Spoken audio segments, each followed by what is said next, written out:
Greetings, this is Jeff Riddle. I'm the pastor of Christ Reformed Baptist Church in Louisa, Virginia. This is going to be an audio version of a book review that I have written. The book under review was written by Gregory R. Lanier and William A. Ross, and it's titled The Septuagint, subtitled What It Is and Why It Matters. This was published by Crossway in 2021. And the book is 216 pages in length. This review that I have written appeared in the Puritan Reformed Journal, Volume 15, Number 2, in July of 2023, and it can be found on pages 180 to 185. I also did a Word Magazine podcast with an extended draft with extra comments, reviewing this book back in January of 2023. Here now, however, is an audio version of the written review. This book is co-written by New Testament Lanier and Old Testament Ross, professors at Reformed Theological Seminary, Orlando and Charlotte, respectively. And it comes out of an elective course they co-teach on the Septuagint. It provides a helpful review of basic facts about and an informed discussion of the influential ancient Greek translation of the Old Testament known as the Septuagint. Structurally, the book consists of two parts. Part 1, chapters 1 through 4, answers, what is the Septuagint? Part 2, chapters 5 through 7, addresses, why does it matter? The most important thing to emerge in Part 1 is that the term Septuagint is not easy to define. The authors note that it is at best, quote, a mediocre term with lots of baggage, end quote, page 31. The so-called Septuagint is often given at least three different meanings. See page 35. In its most ambiguous sense, it is used to refer to, quote, ancient Jewish Greek scriptures in general, end quote. In a slightly more restricted sense, it refers to the literary corpus found in manuscripts like Codices Vaticanus or Alexandrinus. In the historical sense, it describes, quote, the earliest translation of the Greek Pentateuch, end quote, or, quote, the Septuagint proper, end quote. Some prefer the term Old Greek in reference to the oldest translation of any given book of the Hebrew Bible, see page 35. In the end, the authors suggest Greek Old Testament as the best reference to, quote, the various translations and later revisions of the canonical books of the Hebrew Bible, end quote, page 36. Not only is the term Septuagint ambiguous, but so is any attempt to define a uniform Septuagint style, since, according to Lanier and Ross, the Greek Old Testament follows at least three different translation traditions: the Pentateuchal tradition, the Paraphrastic tradition, and the revisional tradition, i.e., the so-called Kai Gay movement, a Hebrew-oriented so-called ultra-literal style. See pages 74 to 78 and pages 87 to 88. Things are made even more complicated by various recensions of the Septuagint, including the three Jewish ones, that of Aquila, Symmachus, and Theodoton, as well as that of Origen's Hexapla and the Antiochene or Lucian recension. In the end, the authors conclude that to speak of the Septuagint as a singular textual entity is simply not possible. See page 98. Part 2 examines the significance of the Septuagint. Why does it matter? First, the work asks why the Septuagint matters for the study of the Old Testament. The authors suggest three reasons. They say study of the Septuagint helps us understand, 1, the boundaries of the Old Testament, particularly with regard to the Apocrypha; 2, the contents of the Old Testament, concerning reconstruction of the words of the Hebrew Bible; and 3, the early interpretation of the Old Testament serving as an early Jewish so-called commentary. Second, the book asks why the Septuagint matters for the study of the New Testament. The authors again suggest 3 reasons. The study of the Septuagint helps us understand, 1, in what sense it served as the so-called Bible for many early Christians, 2, how it shaped the language of the New Testament, and 3, how New Testament authors quoted the Greek Old Testament. Third, it asks about the authority of the Septuagint, offering a 3-fold framework for understanding its authority: normative, derivative, and interpretive. Concerning normative authority, the authors insist that the Hebrew Bible generally provides the standard canon and text of the Old Testament, but they also suggest that the Septuagint, quote, often plays a key text-critical role in reconstructing the text, end quote, page 192. As for derivative authority, the authors note that the Greek translation of the Old Testament should be approached as we do, quote, any other faithful translation of Scripture, end quote, page 179. It has authority to the degree that it accurately conveys the original.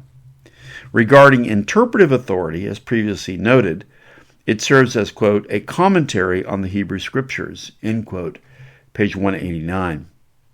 The book concludes with an appendix covering 10 key questions about the Septuagint. This section serves as a review of some points, as in question 1, what is the Septuagint, but also expands the conversation to some practical issues. See question 9, how should I handle the seemingly threatening issues that arise when the so-called Septuagint comes up in ministry settings? At least 4 things were helpful about this book. First, as noted above, I appreciated the author's suggestion that the term Septuagint can be confusing, and it is likely better to speak instead of the Greek Old Testament. In the conclusion of part 1, the authors state that, quote, speaking of the Septuagint as a singular, coherent textual entity is simply not possible, end quote, page 98. They add that it is even difficult to locate the text of the so-called Septuagint, since there is still no single book that contains it. See page 98. Second, I resonated with the author's firm declaration that it is, quote, an oversimplification, end quote, to say that the Septuagint alone was the so-called Pew Bible of early Christianity, or, quote, the official Bible of the church, end quote. See pages 133 and 138. As the authors point out, the New Testament writers had access to the Old Testament in various forms beyond the Septuagint, including the Hebrew original, Aramaic translations, other Greek translations, or some combination of sources. See pages 136 to 138. The Old Testament citations in the New Testament are in no way uniformly from the Septuagint. One example cited is the fact that Isaiah 6, verses 9 through 10, is quoted 5 times in the New Testament, and each citation differs from the others. See pages 139 to 140. Third, the authors generally present a view of the Apocrypha consistent with the classic Protestant view as articulated in Westminster Confession of Faith, chapter 1, paragraph 3. Thus they exhort the reader, quote, you should not follow the broader canon found in certain Greek manuscripts, but you should read the Apocrypha to understand the Jewish and early Christian world, end quote, page 193. A fourth part of this book that I found very helpful was the discussion of those places in the New Testament where the Septuagint is, in fact, clearly quoted. The authors correct attempts to read too much into the significance of such quotations. Thus they write, quote, clearly a New Testament author's use of a source, even one with an it is written formula, does not imbue it with inspired status or even imply that the author thought the source was inspired. Paul's use of the Greek poet Aratus and Jude's apparent use of 1 Enoch does not magically make those texts inspired or normative. That is, they do not become Scripture in the same sense in which they are quoted. Such inspired use of non-inspired sources simply conveys that the information being used is true and thus pertinent to the argument being made. This distinction should also apply at least as an initial starting point, to quotations from the Greek Old Testament. End quote, page 183. The authors later add that the apostolic authors do not necessarily sanction any singular translation of any Old Testament passage as exclusively so-called right. See page 185. They sum up by saying, quote, quotations of the Greek Old Testament in the New Testament do not mean that the quoted textual form is itself inspired, or that the textual form should necessarily replace the form of the Masoretic text if different, nor that of the Greek Old Testament as a whole, nor that the Greek Old Testament as a whole must be viewed as normative scripture. End quote, page 187. There is, however, at least one highly significant aspect of this study of the Septuagint that some confessional readers in particular might rightly question. This aspect is the author's contention that the Septuagint might be used to so-called reconstruct the Hebrew text of the Old Testament, or, to use the language in their discussion regarding the framework of authority, that the Septuagint bears at least some normative authority with respect to establishing the text of the Old Testament. On one hand, the authors generally acknowledge the traditional Masoretic Hebrew text as the ultimate standard for the Old Testament. As noted above, for example, they challenge suggestions that the standard Hebrew text must be corrected based on variant quotations from the Greek Old Testament in the New Testament. On the other hand, however, they also warmly embrace the assumptions of modern textual criticism that the traditional Hebrew text is corrupted, and the Septuagint, as well as other ancient versions, may be used to correct it. This is stated from the outset in a discussion of translation and textual notes appearing in modern versions. As the authors explain, quote, such footnotes indicate that the Masoretic text, while very reliable and ancient overall, is not perfect, and does not by itself contain the singular original text of the Old Testament. End quote, page 27. Later in the discussion, the authors use a film analogy, suggesting that the Greek translation serves as a so-called director's cut of the Old Testament. See page 109. Though affirming that in most cases there is little reason to doubt the authenticity of the Hebrew text, the authors continue, quote, but in many cases it appears that the Greek wording may have a superior claim to authenticity than the wording found in the traditional Hebrew text, end quote, pages 114 to 115. They add, quote, in such situations, the Greek Old Testament, particularly the reconstructed Old Greek, is like finding lost archival footage of a movie, giving access to the earlier and superior reading that has apparently changed over time. And a Greek variant's claim to originality is strengthened when it is corroborated by the same wording elsewhere, i.e. Dead Sea Scrolls, Latin Vulgate, Syriac, Peshitta, Aramaic Targums. See page, end quote, page 115.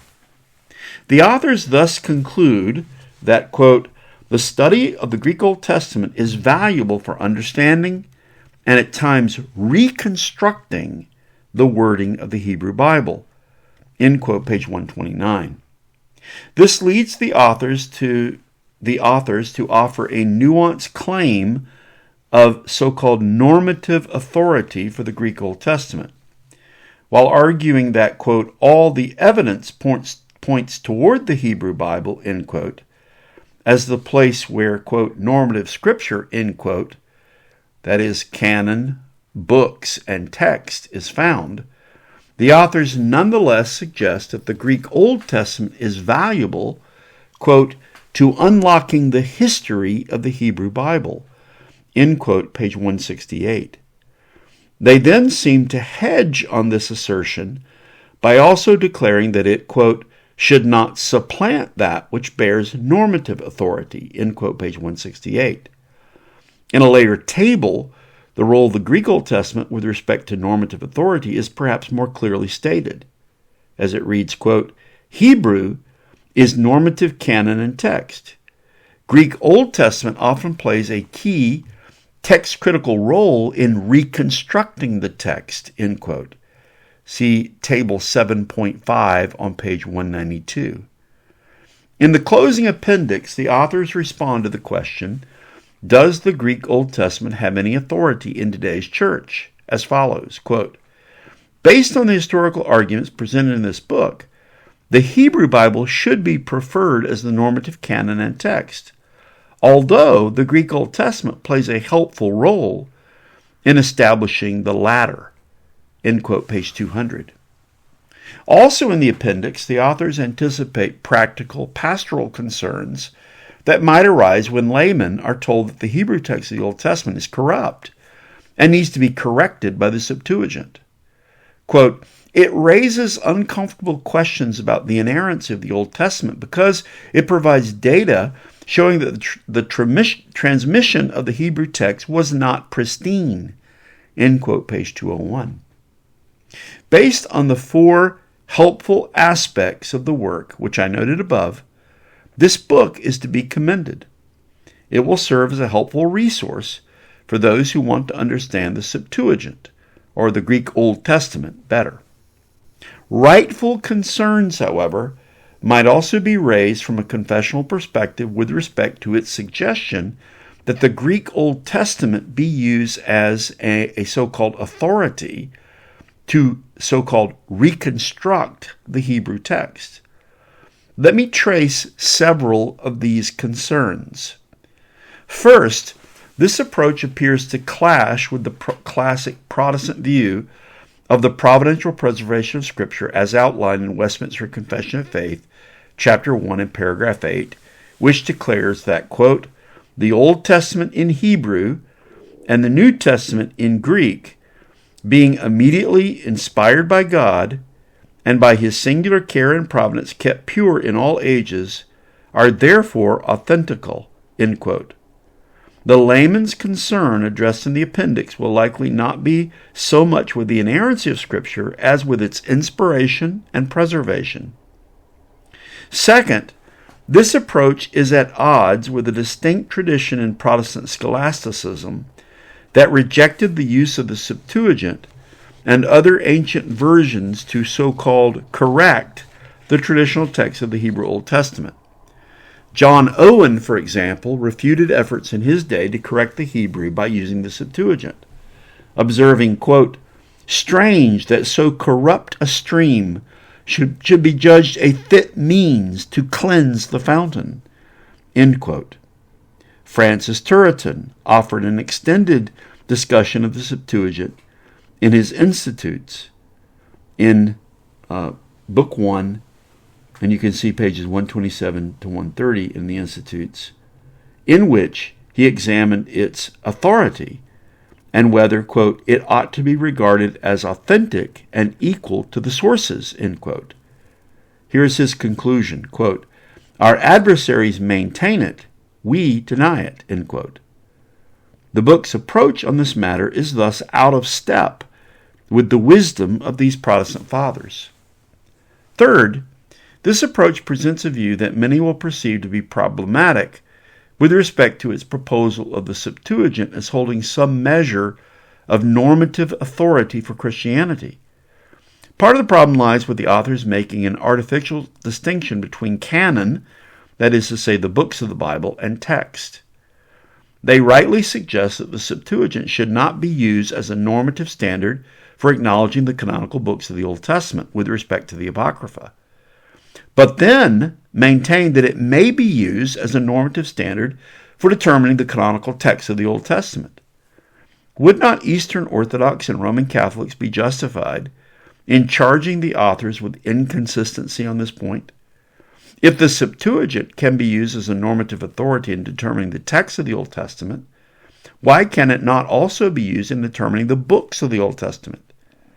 A better solution would be to say that it has no normative authority, either for determining canonical books or text. Over the last century and a half, the inroads of modern textual criticism have greatly influenced the modern text and translation of the Bible. This has been especially true of the New Testament. For a long time, however, even Protestants who embraced modern textual criticism continued to affirm the traditional Masoretic Hebrew text as the standard for the Old Testament.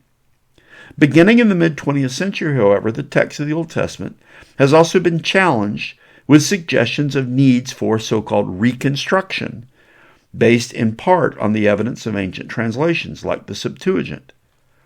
See this work's helpful review of the English Standard Version's incorporation of the readings from the Septuagint on pages 116 to 117. This book, by two Reformed and evangelical scholars, affirms this trend. This reviewer, however, sees this approach as problematic. Here ends the review. You can receive audiobook reviews and notes like this one, Word Magazine podcasts and sermons by subscribing to Christ Reformed Baptist Church's sermon audio feed on iTunes by searching for Christ Reformed Baptist Church. For video material, you can subscribe to the Word Magazine channel on youtube.com. You can also find book reviews, notes, and articles on my blog at jeffriddle.net, and you can follow me on Twitter or X at Riddle1689.